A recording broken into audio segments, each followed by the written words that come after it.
Assalamualaikum warahmatullahi wabarakatuh. Nama saya Kiki Novita Ratnasari dari peserta Sekolah Paralegal. Izinkan saya untuk menyampaikan sedikit pemahaman mengenai materi paralegal pada bagian pidana narkotika. Perlu kita ketahui bersama bahwa tindak pidana narkotika ini adalah suatu perbuatan yang melanggar hukum dan juga merupakan kejahatan yang terorganisir.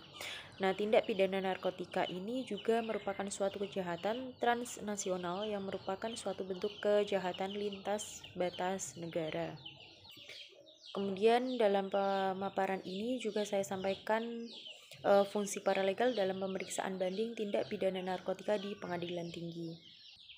Yang pertama mengenai dengan surat perintah penahanan, bahwasanya hakim pengadilan tinggi yang mengadili perkara banding ini untuk kepentingan pemeriksaan banding berwenang untuk mengeluarkan surat perintah penahanan untuk paling lama itu 30 hari.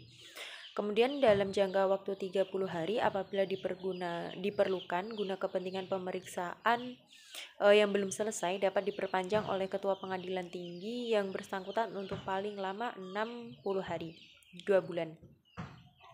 Kemungkinan juga tidak menutup kemungkinan dikeluarkannya terdakwa dari tahanan sebelum berakhir waktu penahanan tersebut.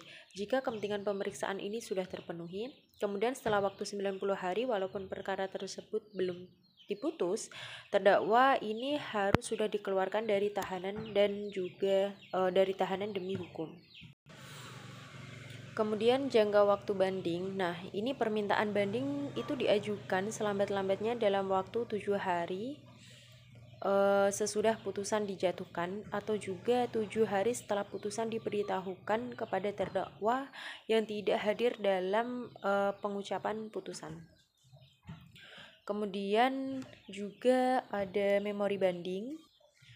Jikalau dalam hal pemohon belum mengajukan memori banding sedangkan berkas perkara telah dikirimkan ke pengadilan tinggi, pemohon itu dapat mengajukan langsung ke pengadilan tinggi sedangkan salinannya disampaikan ke pengadilan negeri untuk disampaikan kepada pihak lain. Kemudian masuk pada esensi bahwasanya paralegal ini mempunyai peran dalam pemeriksaan banding tindak pidana narkotika di pengadilan tinggi.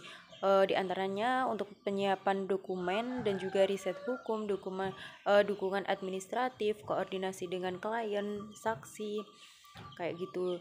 Kemudian dukungan bagi pengacara, pengelolaan bukti, menyusun argumen hukum.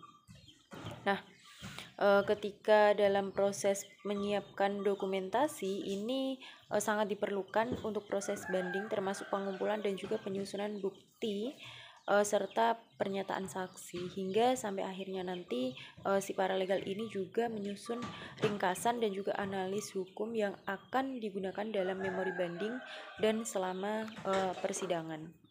Cukup sekian yang bisa saya sampaikan. Wassalamualaikum warahmatullahi wabarakatuh.